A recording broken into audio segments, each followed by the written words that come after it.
Birthdays never mattered much to me. I was never one to throw parties or make a big deal of turning another year older. But that year, Emma insisted. "You work too much," she said. "You never do anything for yourself." And maybe she was right. I'd been pulling longer hours at the firm, skipping lunches, shaving minutes off commutes just to make time move faster. Maybe I thought if I worked hard enough, it would keep everything else standing. Emma handled all the planning. She said she wanted it to be simple, just close friends, food, and music in the backyard. Nothing flashy, she promised, and it wasn't. It was nice, subtle. The kind of gathering where people wear rolled-up sleeves and bring homemade pasta salad in Tupperware. The sun had just started dipping below the neighbor's fence by the time I stepped outside, and I'll admit, she did a good job. There were fairy lights strung through the trees, the kind that always made her smile in those Pinterest photos she showed me. A folding table was covered with a white linen sheet and paper plates, mismatched but charming. A couple friends from work were chatting by the grill, and some of her new co-workers, the ones from the marketing agency, had claimed the corner near the patio. I didn't know them well. They seemed nice, though, laughing, relaxed. I was halfway through greeting everyone when Emma came outside, balancing a chocolate cake in her hands like it was a crown jewel. She looked good. Really good, if I'm honest. Not in a try-hard way, just put together. Her dress had the soft floral pattern she usually saved for weddings, and her hair was done differently, a little curl at the ends. She kissed me on the cheek and said, "Make a wish." I didn't say what I wished for. You never do, right? Everyone gathered around as I cut the first slice. That's when she said it, casually, like it was nothing. "You know?" She laughed, tilting her head toward one of her co-workers. "Sometimes husbands are only useful for taxes." The group laughed, loudly. Even I forced a laugh, mostly out of instinct. I think I even said, "Guess I'm doing my job then," or something equally self-deprecating. But it hit me weird. Not the joke itself, we joked like that all the time, but the timing. The way she said it so quickly, like she had rehearsed it, like it was meant to get a laugh out of someone specific. That's when I saw him. Troy. He was standing behind her, slightly off to the left, holding a red cup and grinning in that too confident way some guys wear like cologne. I'd only met him once before, at the agency's holiday mixer. Emma had introduced him as Troy from Creative. Back then, he'd shaken my hand too softly and made a joke about how married life must be like vacation with paperwork. But now he was looking at her, really looking, and not like a guy hearing a funny line. There was something in his face, admiration maybe, or something heavier, something quieter and more dangerous. His eyes stayed locked on her just a second too long. And Emma, she must have felt it too because she glanced toward me, then looked down, adjusted her hair. I didn't say anything. Maybe I should have. The party carried on like parties do.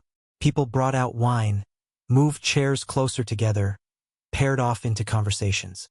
Emma moved easily between groups, laughing, refilling drinks, resting her hand on someone's arm as she told a story. I stayed near the grill, talking to Sam about the new project our team was working on, but part of my mind kept drifting, tracking her, watching her. There was nothing obvious, no lingering touches, no stolen glances that I could call out, just moments, too many of them. Every now and then I'd see her standing a little too close to Troy, or laughing a little too hard at something he said. And every time I looked at him, he looked away. By 10, people started saying their goodbyes. Emma hugged nearly everyone. I noticed that she didn't hug Troy, but as he turned to leave, he said something in her ear that made her smile. Not her usual wide smile, but the kind she used to give me across crowded rooms. Small, just at the corners. When the last guest left, Emma started cleaning up. I offered to help, but she waved me off, saying, "Go relax, birthday boy." I went inside, but I didn't relax. I sat on the edge of the couch, hands folded, eyes unfocused. At some point, I heard her come in. She took a shower. I heard the water running, the soft thud of shampoo bottles on tile. Then her closet door creaked open, and I could tell by the shuffling that she was changing. It was nearly 9:15 when she walked into the living room. She wasn't wearing pajamas. She wasn't wearing anything that said home or winding down. She wore a navy dress I'd never seen before, form-fitting, backless, with delicate straps that shimmered slightly when she moved. Her hair was down now, curled at the ends. She'd put on lipstick, darker than her usual shade, and a new perfume. Sharp, citrusy, unfamiliar. I stared. "You going somewhere?" I asked, trying to sound casual. "Coffee," she said, checking her bag. "Meeting a friend." "At this hour?" She glanced at me, then away. "She had a rough week. Just needs to talk. It won't be long." "Which friend?" She hesitated, just for a second. "Melissa, from yoga." I didn't say anything else. I just nodded. She grabbed her keys and said, "Don't wait up." I waited anyway. She got home close to midnight. Her heels clicked softly on the tile, and she seemed surprised to find me still up. She gave me a half smile and said, "Didn't expect you to still be awake." "Me neither," I said. She walked past me into the kitchen, dropped her purse on the counter, and opened the fridge. "Want anything?" she asked, like everything was normal. "No, I'm good." She pulled out a bottle of water and leaned against the counter, taking small sips. "How was coffee?" I asked. "Fine," she said. "We just talked." I nodded. "Where's Melissa now?" "She wasn't feeling well. I got her something and then came back." She tossed her water bottle in the bin and started to walk away. That's when I noticed it. 2 coffee cups in the trash. Same brand, Café Lumen. One had E.M. written in blue marker, the other T.M. I stared at them for a long time. The initials hit me like a quiet slap. T.M. Troy Mendez. Could have been anyone. Coincidence. But it wasn't. I knew it. In my gut. When I asked her the next morning, she didn't even flinch. "I picked one up for her," she said. "But she canceled." I tossed it. "Why'd it have T.M. on it?" She paused for the briefest moment. "Typo. Barista probably misheard me." I didn't argue. I didn't question. I just sipped my coffee and said, "Got it." But something in me was shifting. A quiet tilt. Not panic, not yet. Just stillness. The kind you get before a storm, where the air feels thick and charged, but no one's running for shelter because the sky is still blue. From that morning on, I stopped assuming the best. I started noticing the rest. The thing about noticing one lie is that it changes the way you hear everything. After the coffee with Melissa incident, something inside me clicked into a different gear. I didn't confront Emma. I didn't raise my voice or even let on that I was suspicious. But my brain, it didn't stop working.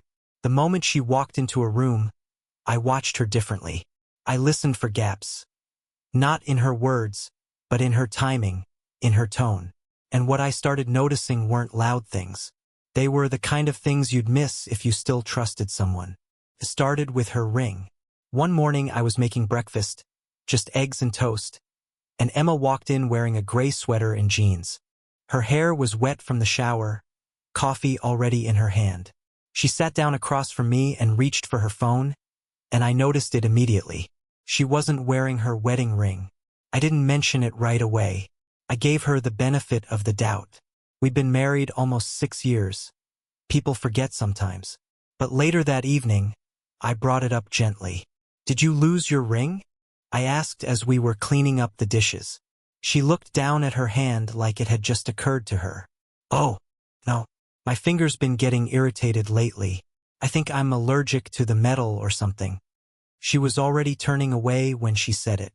No pause. No attempt to show me the irritation. I looked at her back and nodded. Right? The next morning, she left early for a team breakfast meeting. She was dressed too nicely for a breakfast meeting. Hair done, eyeliner sharp, wearing the beige coat she used to save for our date nights. I didn't say anything, just stood at the window and watched her drive off. A few days later, the phone behavior started to shift. Emma had always been a little guarded with her phone. Who isn't? But suddenly it was always face down, always on silent, and always within arm's reach, like she didn't want to miss something. Once, while we were watching a movie, Her phone lit up on the coffee table. The notification said, "New message, Signal." She glanced at me quickly, grabbed it, and turned it off. I asked what Signal was. "It's just a secure chat app," she said. "Our office uses it for sensitive clients." I nodded. "You don't use Slack anymore?"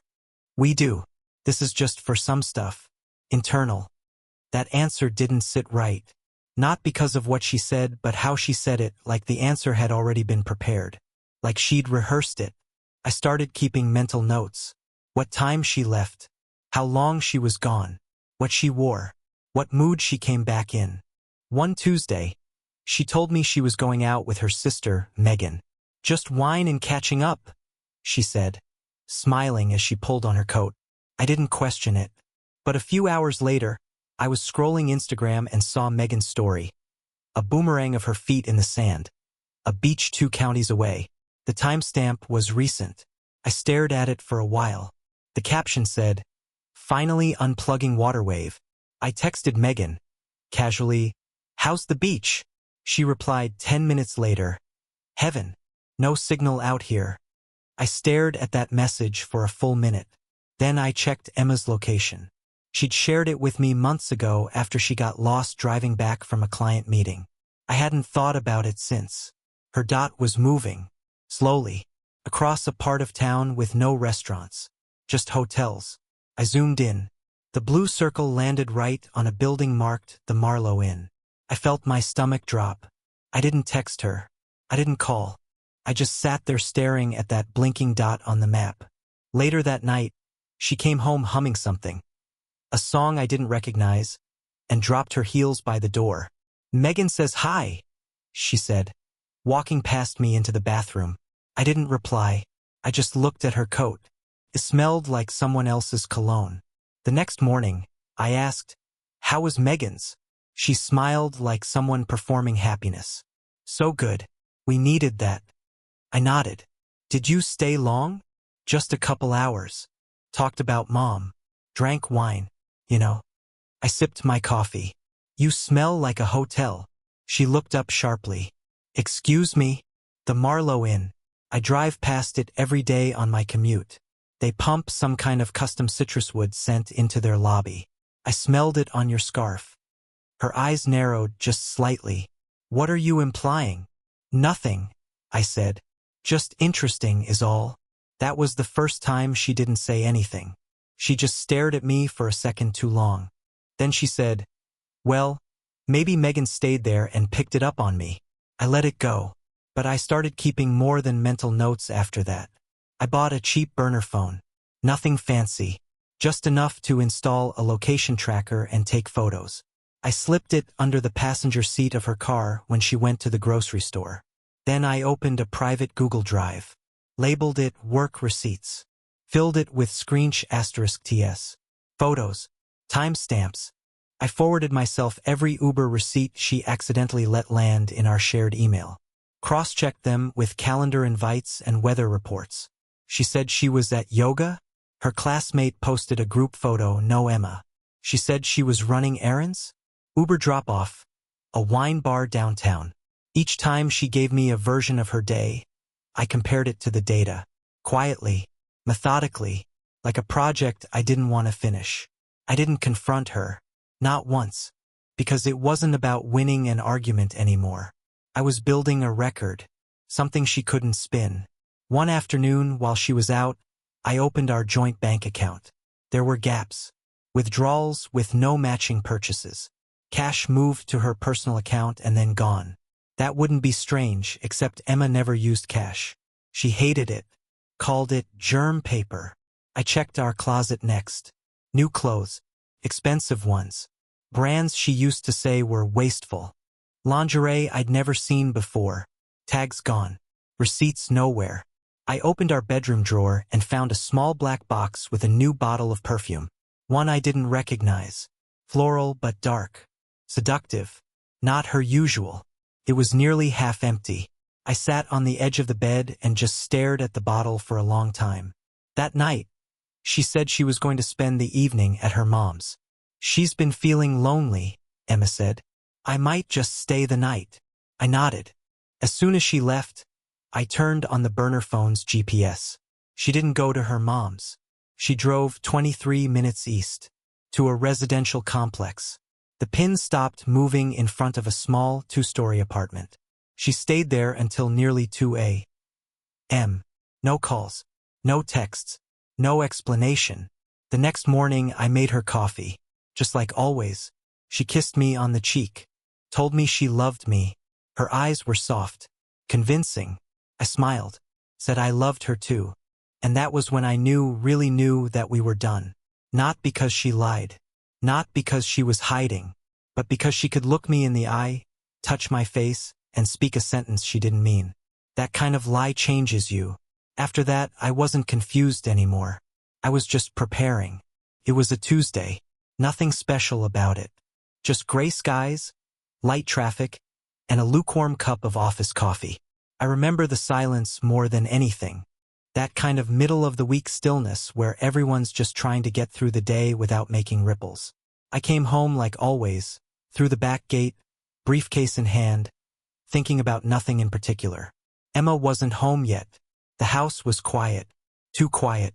No music playing, no food smells from the kitchen. Just still air and the low hum of the fridge.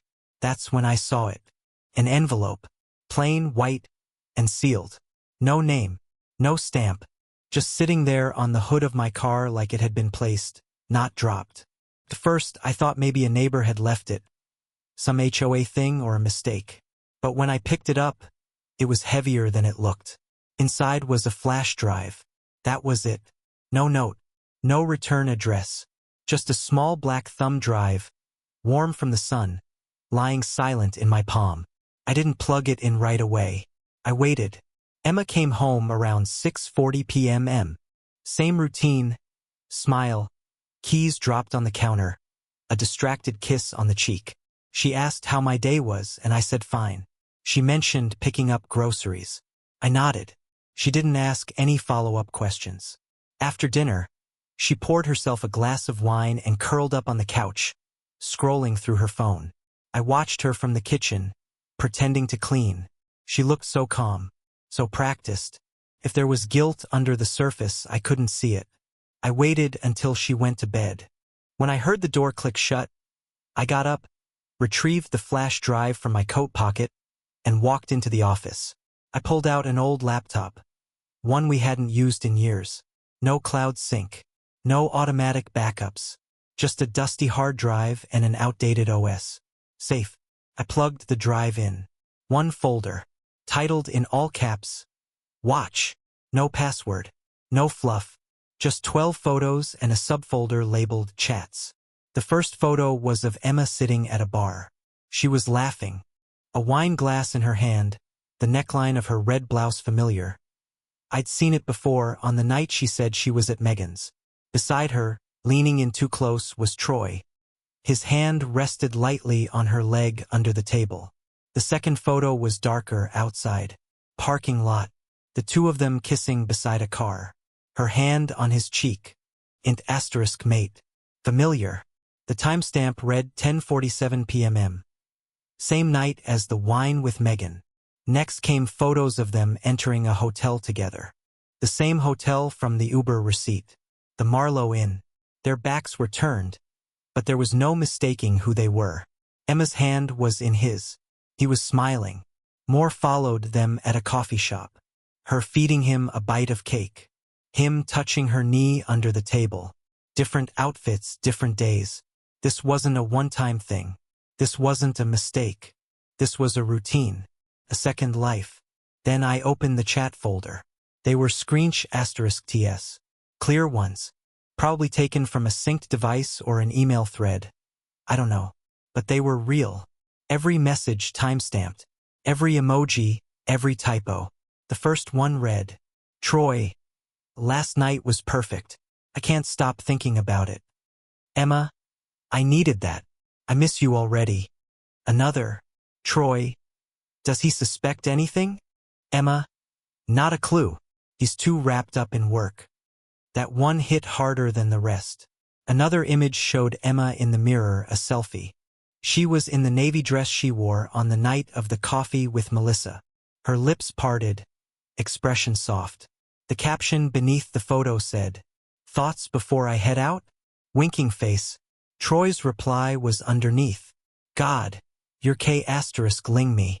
Can't wait to unwrap that later." There was more. Some of it too personal to repeat. None of it ambiguous. Every photo, every word, every timestamp.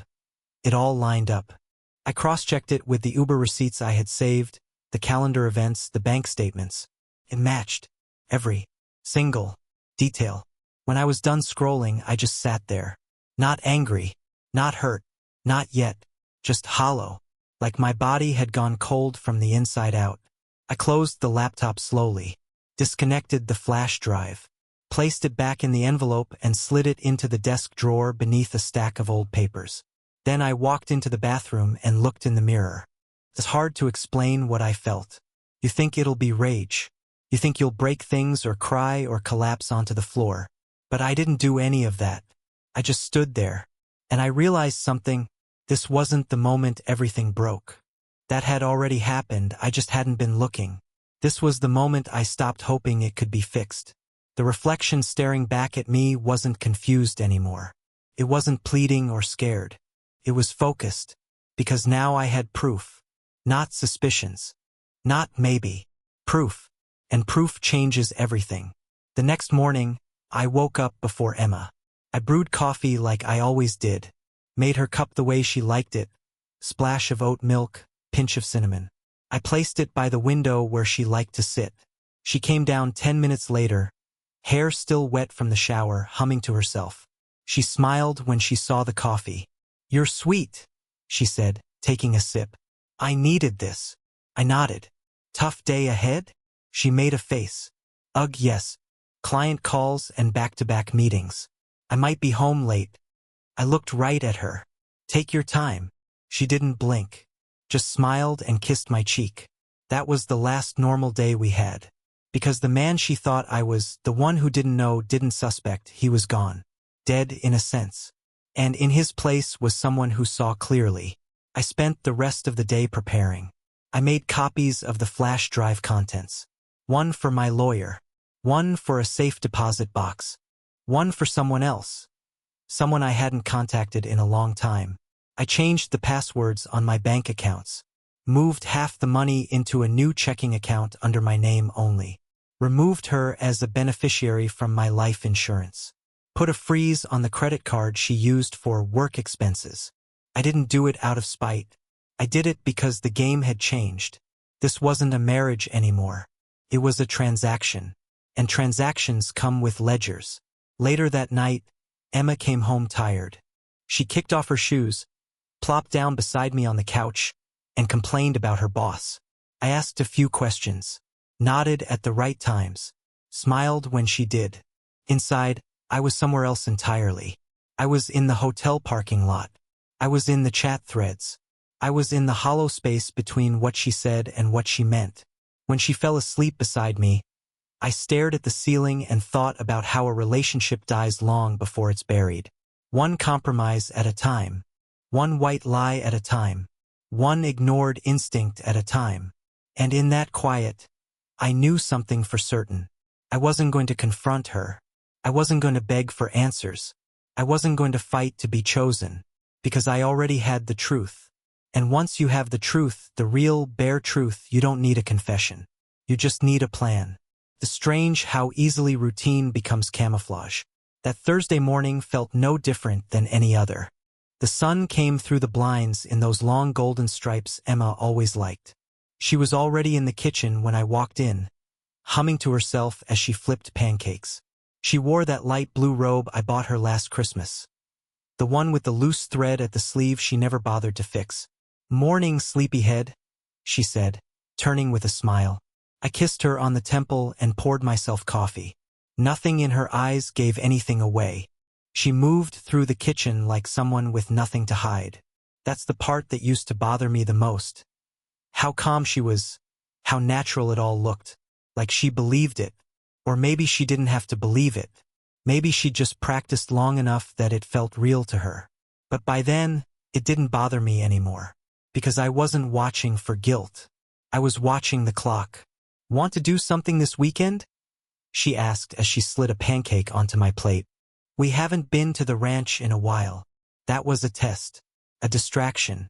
I nodded. Sounds good. She smiled. We could hike. Sit by the fire like old times. Sure. She looked relieved. Like she'd just passed a quiz she wasn't sure she studied for. She leaned in, rested her chin on my shoulder and said, You've been quieter lately. I forced a chuckle.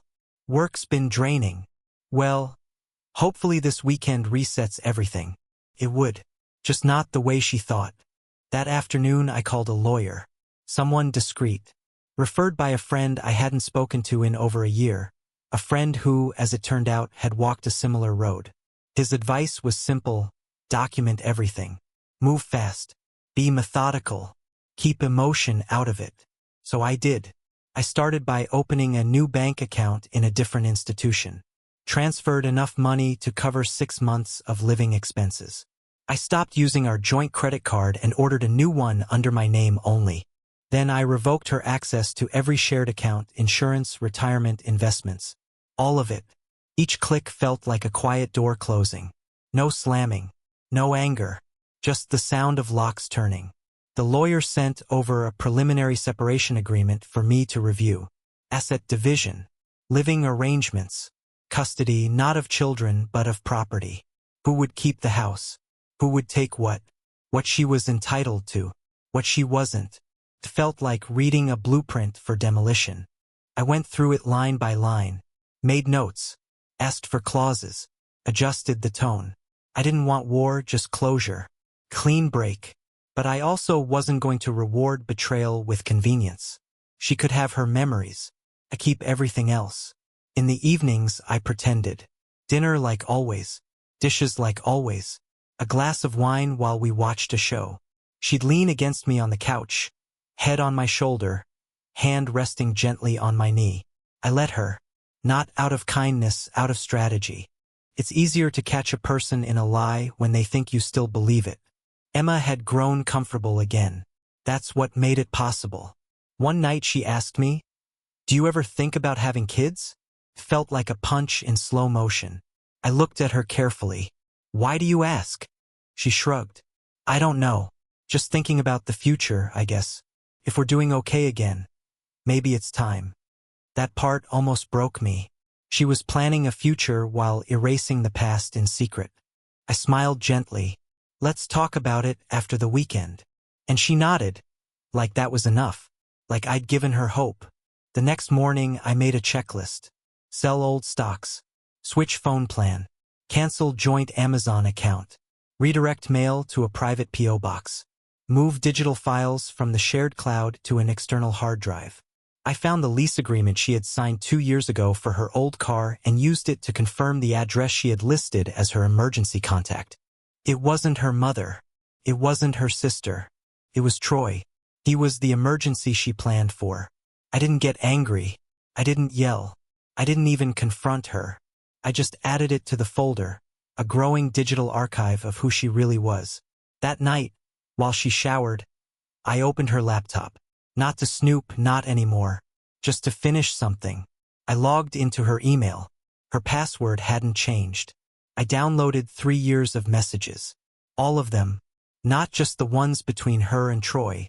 Everything. Just in case. Then I logged out, deleted the history, and put it back exactly where she left it. She came out of the bathroom in a towel, smiling. Your turn, she said. I nodded and walked past her without speaking. She didn't notice. On Saturday morning, she packed a bag for the ranch. Folded sweaters. Rolled socks. Brought her hiking boots and that red flannel she only wore for cabin weekends. She buzzed with nervous energy. Feels like we need this, she said as she zipped up the duffel. I nodded. Yeah, a reset. She kissed me on the cheek. I'll go get coffee while you finish packing. She left, keys jingling, humming something light, like everything was normal. I didn't pack. Instead, I pulled out the envelope the lawyer had sent back, now filled with finalized documents.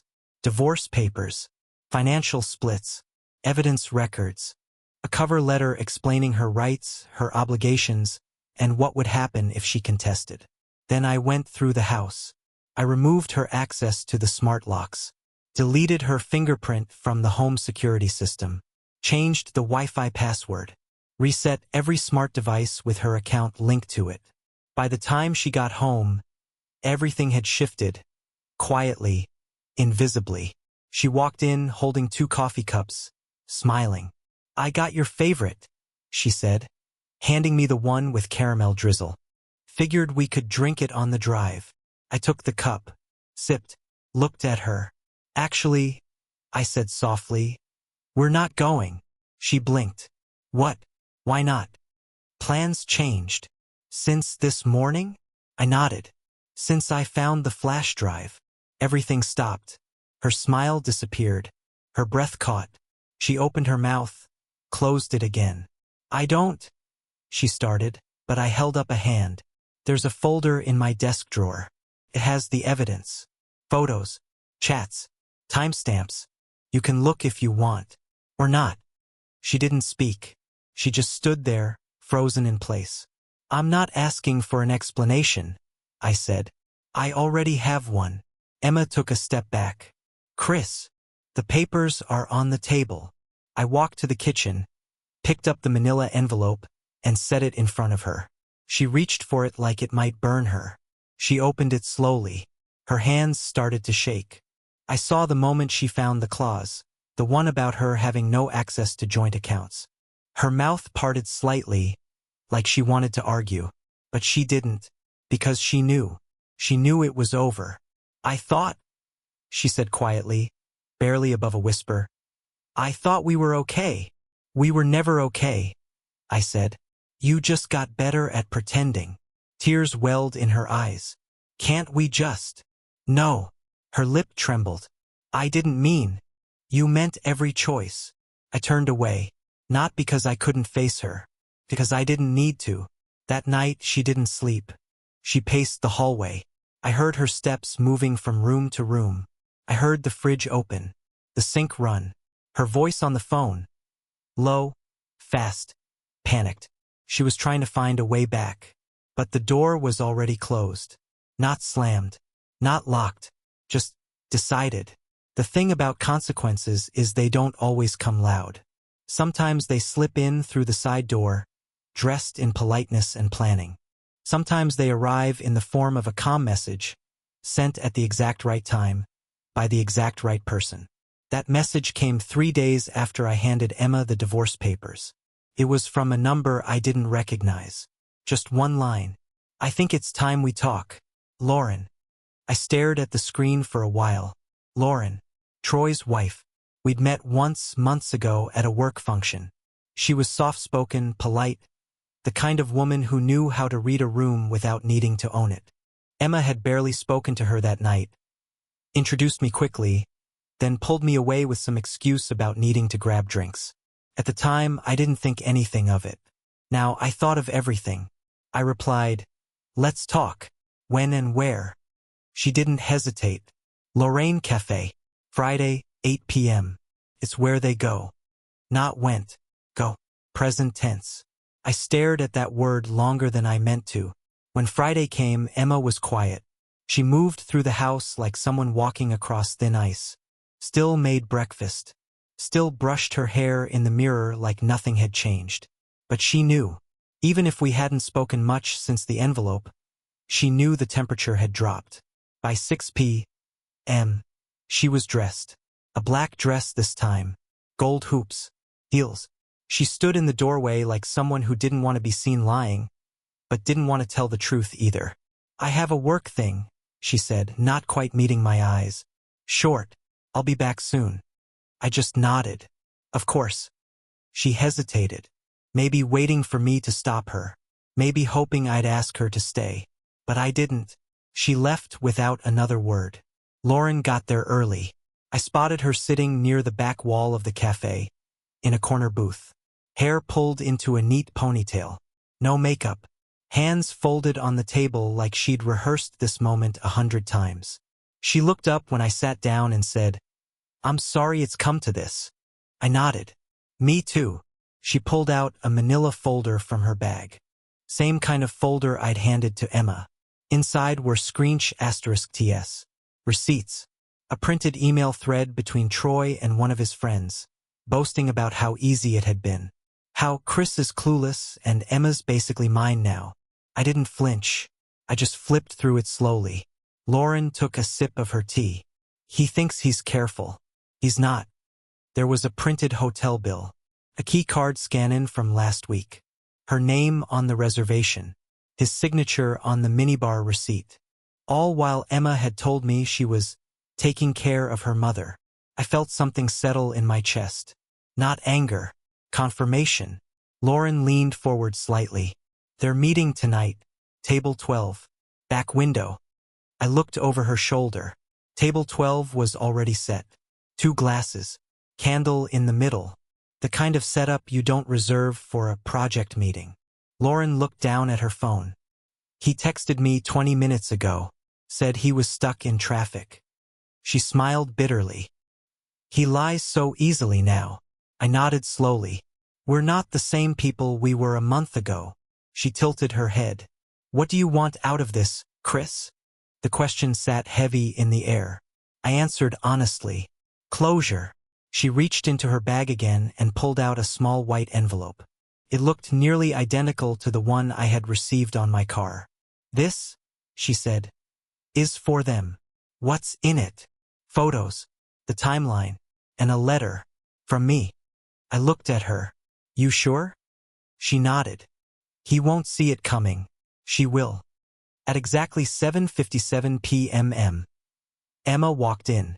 Lauren and I had already cleared out of the main seating area, moving to a nearby alley with a clear line of sight into the cafe window.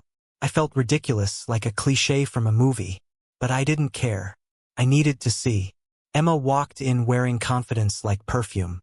She smiled at the host, smiled at the waitress, walked toward table 12 like it belonged to her. She sat down, crossed her legs, and pulled out her phone. 2 minutes later, Troy arrived. He was casual. Hoodie, slacks, like someone playing at normal. He walked straight to the table, leaned in, kissed her cheek. That one motion was enough to send Lauren stiff. She didn't blink, didn't cry, just stared. They think they're untouchable, she said. I handed her the envelope. Now's the time. Lauren walked inside. I stayed by the alley window, hands in my pockets, heart thudding in my throat. I watched her walk straight to their table. Emma saw her first. She flinched like someone seeing a ghost in daylight. Troy turned, confused. Then she dropped the envelope. Right between them. 3 words, barely audible through the window glass. You're both done. She turned and walked out. I watched Emma's face collapse. Troy's confusion turned to panic as he flipped through the papers. Emma's hands shook as she reached for the letter. I saw her mouth a word. My name, though I couldn't hear it. And then, silence. She didn't cry. She didn't run. She just sat there, staring at nothing. Lauren and I didn't say much after that. We parted at the curb with a nod. Not friends. Not allies. Just 2 people who had been betrayed by the same lie. When I got home, Emma wasn't back yet. She arrived an hour later. Her heels tapped across the wood floor like G*NSH*TS.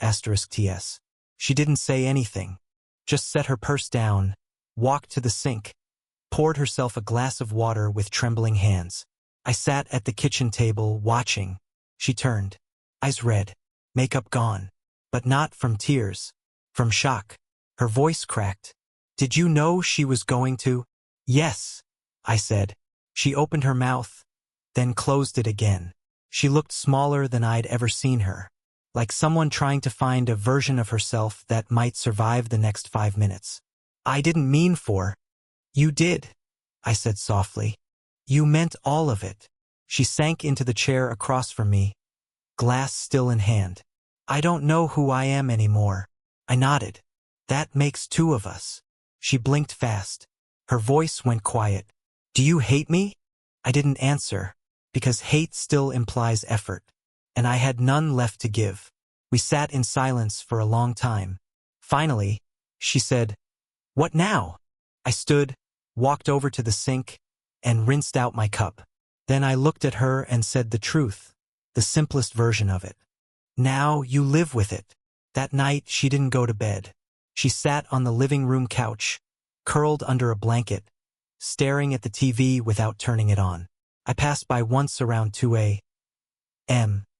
and saw her still there, frozen, not crying, not moving. I didn't offer comfort. I went to bed. The house didn't feel like a home anymore, just a space filled with echoes and reminders. But for the first time in weeks it felt like my space. Because the lies were no longer hiding. They had names, dates, pictures, and witnesses. And the person who kept them, the person who wore them like perfume, was finally sitting in the wreckage she created. I slept deeper than I had in months. The next morning, I left an envelope on the kitchen table. Inside, the final separation agreement, a revised asset list, and notice of revoked financial access. No note, no explanation, just clean, deliberate closure. Emma sat down to read it, her face unreadable at first, until she reached the clause, "No further access to joint finances."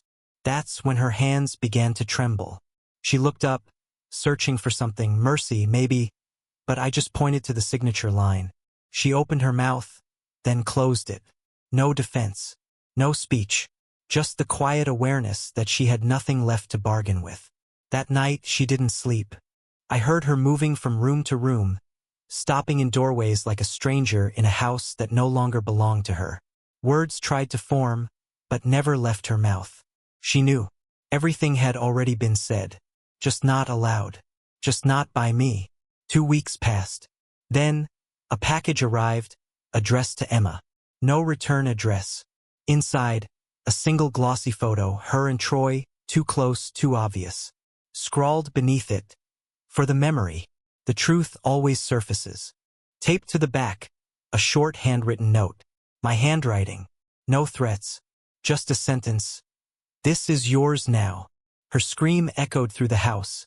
Sharp, startled, raw. But I wasn't there to hear it. I had already gone. I rented a small cabin by the lake. Turned my phone off. No forwarding address. No explanations. Just silence. The kind I hadn't felt in months. The kind you earn. Out there, the water didn't lie. The sky didn't fake a smile. And the laughter that once sounded like love, but was always a warning, was gone. She could keep the noise. I'd chosen the quiet.